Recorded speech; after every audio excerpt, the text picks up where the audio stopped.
और फिर तूफान आता है, तो नजर सामने मारो फिर तूफान आ गया।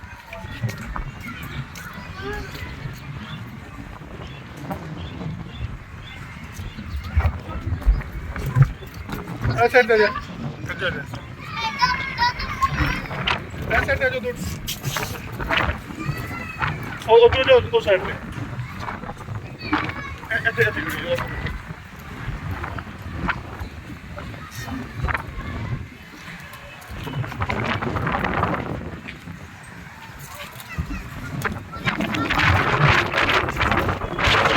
बंद कर, कूलर भी बंद कर, दरवाजा भी बंद कर,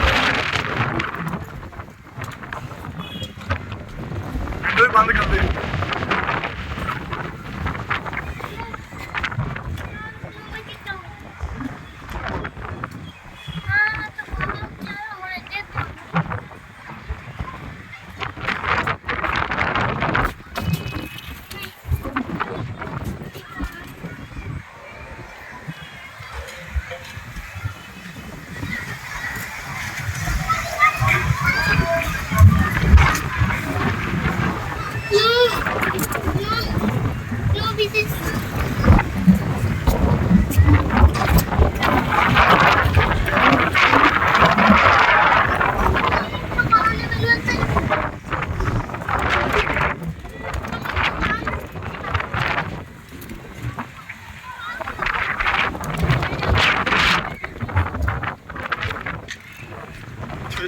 That's